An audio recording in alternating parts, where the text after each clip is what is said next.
وينبغي أيضا على الشعوب ألا تقول إن التكليف في ذلك إنما هو على الدول فقط وعلى الحكام، بل هو أيضا تكليف أفراد، فيجب عليهم أن يعينوا إخوانهم بما استطاعوا لذلك إلى ذلك سبيلا. والنبي صلى الله عليه وسلم يقول وذكر ذلك بصيغة الفرد، قال المؤمن للمؤمن كالبنيان، يعني أن الإسلام كالبناء، والبناء من لبنات، واللبنات في ذلك تتباين من جهة المنزلة والمكانة، كل واحد من جهة حجمه ومقداره يستطيع أن يؤثر في ذلك البناء،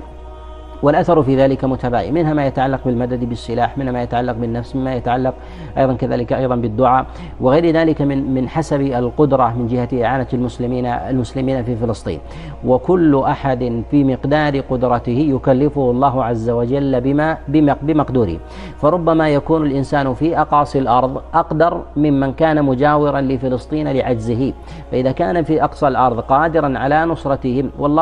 فالله عز وجل يكلفه وكذلك يخذله بمقدار تقصيره إذا كان قادرا. ولهذا نقول الجهات المتعددة من جهة نصرة المسلم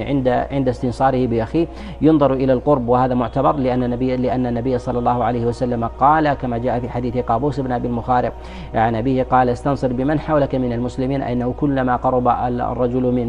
ممن استنصره فإنه أقرب إلى التكليف. الأمر الثاني من جهة القدرة، وهذا من الأمور المعتبرة، ربما يكون الإنسان قريبا ولكنه ليس بقادر، ويكون بعيدا وهو قادر، فيكون التكليف عليه كذلك أيضا من جهة القرب أعظم. كذلك أيضا الأمر الثالث من جهة القربى، فإن القربى وهي ما يتعلق أيضا بالرحم وكذلك وشائج الدين وغير ذلك، فهذا من التكليف الذي يجب على الإنسان أن يستنصر به لمن شاركه في ذلك، وهذا من التكاليف. لهذا يجب على المسلمين أن يستشعروا تلك الرابطة القوية التي تكون بينهم حتى يدفع ذلك البلاء وذلك الشر الذي حل ببلدان المسلمين من اليهود.